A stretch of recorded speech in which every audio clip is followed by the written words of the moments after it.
نئے امیدوار اندر داخل ہوئے تو شاہد کو عجیب سا لگا کہ اسے کس جرم کی سزا دی جا رہی ہے۔ اندر سے پھر اعلان ہوا کہ پنجابی اور اردو ریڈیو ڈراموں کے لیے آپ سب کا چناؤ ہوگا۔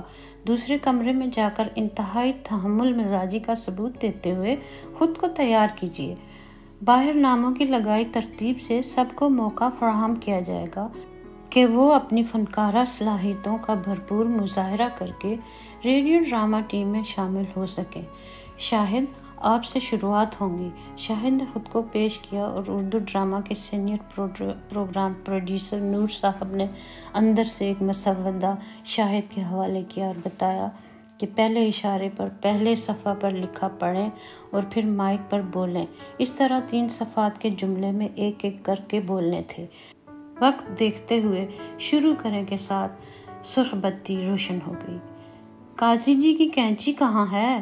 بول کے پہلے صفحہ کو آرام سے الگ کیا تو دوسرے صفحہ پر نظر پڑی جس پر لکھا تھا کہ درج تحریر 3 بار بولنی ہے لیکن پہلی ادائیگی سے تیز تر ہو۔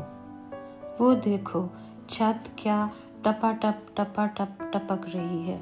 وہ دیکھو چھت کیا ٹپا ٹپ ٹپک رہی ہے۔ وہ دیکھو چھت کیا ٹپا ٹپ ٹپک رہی ہے۔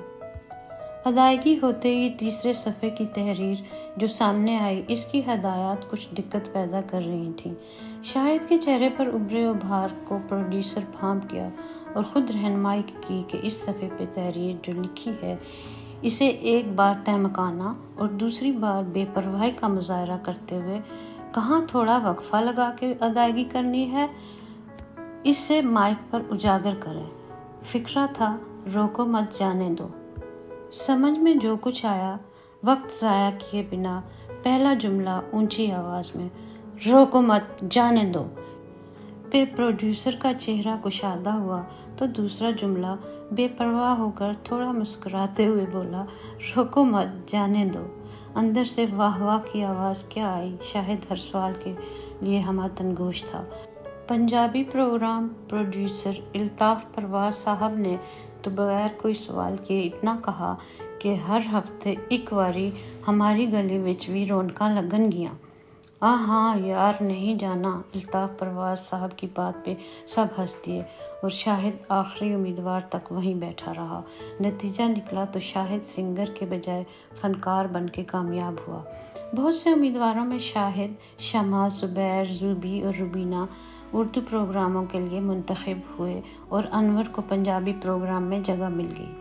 سینئر فنکار سید علی کے ساتھ زبیر، زوبی، روبینہ اور ضمیر کاظمی کے سپرد شاہد اور شمع کر دیے گئے۔ مسودے تقسیم کیے گئے تاکہ اپنے اپنے کردار جلد از جلد پڑھ کے ہفتے کے اندر ریہرسل مکمل کر کے ریکارڈنگ کی جا سکے۔ مزید گفت و شنید چلتی رہی اور ریڈیو اسٹیشن کی کینٹین سے سموسے اور چائے کا انتظام پرانے فنکاروں نے اپنے نئے فنکاروں کے لیے کر رکھا تھا۔ یوں ایک ٹیم تیار ہو گئی جو مستقبل قریب میں آن ایئر ہوگی۔ سید علی طویل قامت، بہت ملنساز اور کراچی کے بود و باش میں اردو کے تلفظ پر خوب دسترس رکھتے تھے۔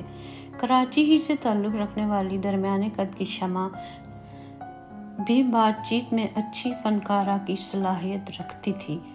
روبینہ کا تعلق راولپنڈی سے تھا اور وہ اردو کے ساتھ ساتھ پٹھواری میں بھی پروگرام کرنے کی خواہش مند تھی۔ زبیر، زوبی راولپنڈی اسٹیج پر اپنی پہچان کروا چکا تھا۔ ضمیر کاظمی دبلے پتلے جسم میں سے جب اپنی آواز کا جادو جگاتا تو مائک اس کو بہت قبول کرتا آیا تھا۔ اس کے بہت سے مداح اس ریڈیو پروگراموں میں ایک مستند فنکار کی حیثیت سے جانتے تھے۔ سب کا تعارف ہو جانے پر شاہد خود کو ان سب سے کچھ سیکھنے کی تمنا لیے اپنا مختصر تعارف کروا رہا تھا اور ضمیر کاظمی کی دانشمندانہ نظر نے اس کے اندر چھپے فنکار کو بخوبی پہچان لیا۔ سینئر پروگرام پروڈیوسر نور صاحب نے ایک پروگرام کا اپنا مکمل مسودہ شاہد کے حوالے کیا اور کہا کہ اس کی 4 کاپیاں کاربن پیپر رکھ کر لکھے اور مکمل کر کے کل ساتھ لیتے بھی آنا۔ کبھی امید ہے تمہاری خوشخطی دوسروں سے بہتر ہوگی۔ پروڈیوسرز کے جاتے ہی سب نے اپنے اپنے راستے ناپے۔ شاہد نے بڑے انہماک سے 4 کورے کاغذ لیے، ان میں 3 کاربن پیپر رکھ کے پن لگا دی، کچی پینسل کے بجائے پکی پینسل سے لکھنا شروع کیا اور بڑی احتیاط سے پورے پروگرام کا مسودہ تیار کر کے سکھ کی سانس لی۔ لکھتے لکھتے اسے پورے پروگرام کے سب کرداروں کی مکمل تفصیل کا پتہ چل گیا۔ وہ مکمل مسودے کو بار بار پڑھ کے اپنے ہاتھ سے لکھے مسودے کو ایک ایک لفظ کی تصدیق کر رہا تھا، مبادا کہیں غلطی کردار کی ادائیگی کے الگ معنی نہ دے دے۔ رات دیر تک خیالوں میں کھویا شاہد اپنے والد محترم کی نصیحت کو مد نظر رکھے قدرے خوش تھا۔ اس کا شوق جب ریڈیو سے پورا ہونے لگا تو اسٹیج کو خیر آباد کہہ دے گا۔ ریڈیو پہ مونچھیں رکھنے نہ رکھنے کی کوئی بندش نہیں۔ ضمیر کاظمی کی ہلکی ہلکی مونچھیں بدستور چلی آ رہی ہیں، جبکہ سید علی مونچھیں رکھنا پسند ہی نہیں کرتے۔ نیند کی دیوی کچھ زیادہ ہی مہربانیاں دکھا رہی تھی۔ وہ مائک سے نکلی آواز کے ساتھ ساتھ خود بھی محو پرواز تھا۔ لوگوں کے تاثرات اس کی آواز کی بھرپور عکاسی کر رہے تھے۔ شب گزرتے دیر نہ لگی، اور ایسے خوشی کے لمحات تو ویسے بھی آنکھ چھپکتے ہی گزر جاتے ہیں۔ ایک نیا سفر شروع ہو چکا تھا۔ ریڈیو اسٹیشن پہنچتے ہی سب سے ملاقات ہو گئی۔ اصل مسودہ کے ساتھ باقی 4 تیار مسودے بھی نور صاحب کے حوالے کیے، اور انہوں نے مسودوں پر ایک طائرانہ سی نظر ڈالتے ہوئے ہلکی سی مسکراہٹ دی، جو اس کے لیے ایک انمول تحفہ تھی۔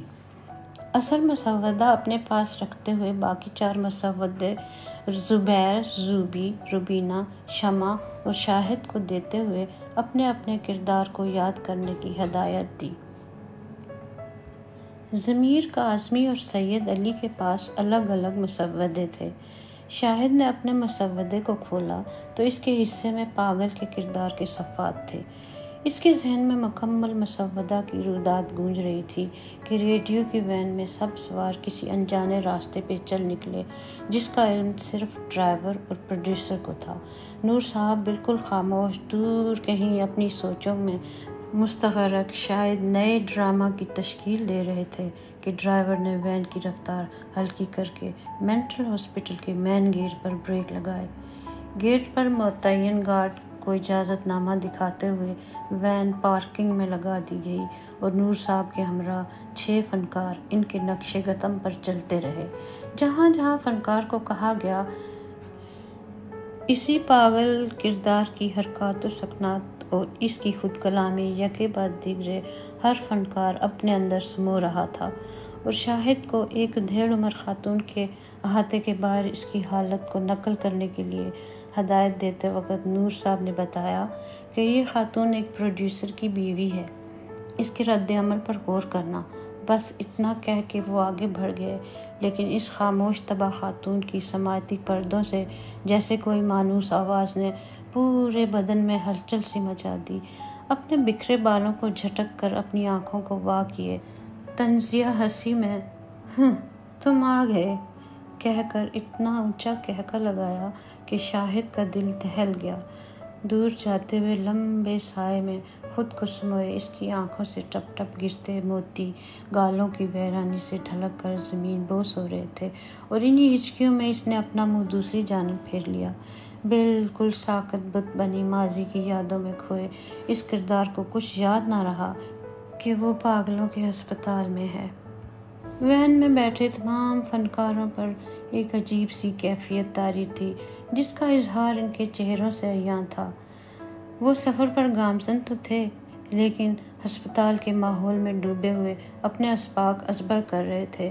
واپس ریڈیو اسٹیشن پہنچتے ہی سب ریڈنگ روم میں اپنے مسودوں کے ایک ایک لفظ پر اپنی کارکردگی دکھانے میں کوشاں تھے کہ پروڈیوسر نور صاحب نے شاہد کو اپنے کمرے میں بلایا۔ وہ سر جھکائے ہدایات لینے کے لیے منتظر تھا کہ اسے مسودہ پڑھنے کو کہا گیا۔ ابھی پہلا مکالمہ سمندر کی گہرائی۔ ایک زناٹے دار تھپڑ شاہد کے گال پہ انگلیوں کے نشان ثبت کر گیا۔ لفظ سمندر نہیں سمندر ہے، اوپر زبر ہے، پیش نہیں، اور تم جو بول رہے ہو وہ ایک آتشی کیڑا ہے جو آگ میں پیدا ہوتا ہے۔ شاہد تھپڑ کی کسک، نہیں استاد محترم، یہ تو کسی خوش نصیب کے حصے میں آتا ہے۔ تمہاری شادی ہو چکی؟ جی بات چیت تو چل رہی ہے۔ بہتر ہے تم اس شعبے کو چھوڑ دو، کیونکہ جو لگن تمہارے وجود میں پنپ رہی ہے اس کی رنگت میں دیکھ چکا ہوں۔ بہتر ہے تم معاف کیجیے، اب میں آپ کے زیر سایہ اپنی منزل تک پہنچ جاؤں گا۔ مجھے اپنی شاگردی میں لے کے دور نہ کیجیے گا۔ پر ہلکی سی چپت لگا کے نور صاحب نے مثبت میں سر کو جنبش دی اور بڑے پیارے انداز میں وہ مزید گویا ہوئے۔ قاف پہ 2 نقطے حلق سے نکالنا اور ڈنڈے والے قاف کی آواز الگ ہوتی ہے۔ غین اور قاف کا فرق واضح رکھنا۔ اردو بے شک اپنے اندر ایک لشکر کو سنبھالے ہوئے ہے، لیکن ہر زبان کا اپنا ذائقہ ہوتا ہے جس میں دوسری زبان کی شمولیت اس کی ساخت کو تباہی کے دہانے پر پہنچا دیتی ہے۔ مختلف زبانیں سیکھنا اچھی بات ہے، اور علاقائی زبانیں ہر 12 کوس پہ اپنی شناخت کرواتی ہیں، جس سے وہاں کے باسیوں کے رہن سہن کا پتہ چلتا ہے۔ اردو میں صرف اردو استعمال کرنا، اور جب ہماری گلی پنجابی پروگرام میں جاؤ تو ہر بار ہر کسی علاقائی زبان کو نشر کرتے ہیں، اس کا خاص خیال رکھنا۔ الطاف پرواز ایک اچھا پروڈیوسر ہے۔ اب تم جا سکتے ہو۔ اپنے دوسرے ساتھیوں کے ساتھ ایک دوسرے سے مکالمات کی ادائیگی کا اہم مرحلہ عقل مندی سے نبھانا۔ جی بہتر کہتے ہوئے شاہد دوسرے فنکاروں میں پروڈیوسر کی ہدایت کے عین مطابق اپنے کام میں مگن ہو گیا۔ فائنل ریہرسل کے ساتھ ہی ریکارڈنگ میں سب کی محنت رنگ لائی، اور رات خبروں کے بعد یہ ڈرامہ آن ایئر ہو گیا۔ ریڈیائی لہریں بہت سے سامعین کے پردہ سماعت میں رس گھولتی اپنا مقام بنا گئیں۔ ایک نئی آواز نے اس وقت خود کو نمایاں کیا جب ریڈیو پاکستان لاہور سے پنجابی پروگرام میں نظام الدین عروج پر تھے۔ آزاد کشمیر ریڈیو تراڑکھل آزاد کشمیر اپنی آزادی کے پروگراموں میں چاشنی بھر رہا تھا۔ ریڈیو ایران زاہدان سے فرمائشی پروگرام کی دلکشی عروج پر تھی۔